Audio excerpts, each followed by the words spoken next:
ఇంతింతగా వీళ్ళు సభ జరగకూడదు, చర్చ జరగకూడదు అని చెప్పి అసలు ఎవరైనా కూడా ప్రతిపక్ష నాయకుడు, మేము కూడా గతంలో ప్రతిపక్షంలో ఉన్నాం అధ్యక్ష, కానీ ఏ రోజు కూడా ప్రతిపక్ష నాయకుడిగా వచ్చి ఫ్లోర్ మీదకి వచ్చి కూర్చోవడం అనేది ఎప్పుడు జరగల.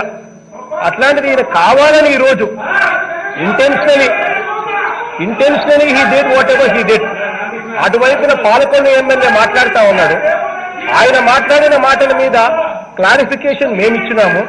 క్లారిఫికేషన్ మేము ఇచ్చిన తర్వాత మళ్ళీ పాలకొల్లు ఎమ్మెల్యే దగ్గరికే వెళ్ళిపోతుంది తప్ప మళ్ళీ ఆయనే కంటిన్యూ చేయాలి కానీ టాపిక్.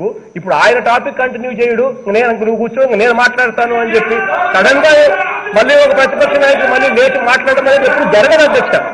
It never happens. అట్లాంటిది కావాలనే ఆయన చేసి, కావాలని ఆ కార్యక్రమం చేసి అది అగెయిన్స్ట్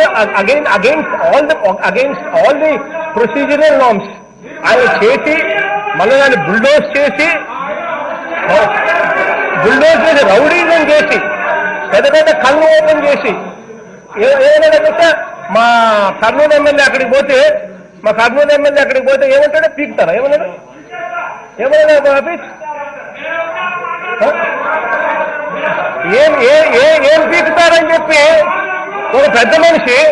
ఒక పెద్ద మనిషి ఆ వయసు అన్నారు ఎంతన్నా బుద్ధి జ్ఞానం ఉన్నారు. ఆ వయసుకు తగ్గ ఆయన నోట్లోనే వచ్చే మాటలు ఏంటి అధ్యక్ష? ఇది ఇంతమంది ఎమ్మెల్యేలు అక్కడికి పోతే ఏం పీకుతారు అని చెప్పి ఏనెత్తి ఊపించి ఏం చూపించి ఇట్లా ఏమన్నా పద్ధతి అధ్యక్ష ఇది?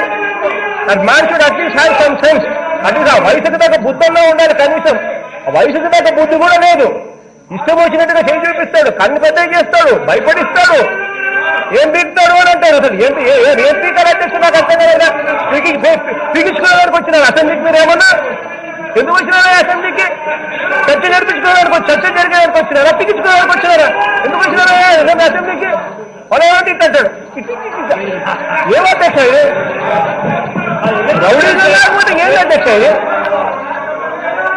పద్ధతి ఉండాలా అధ్యక్ష?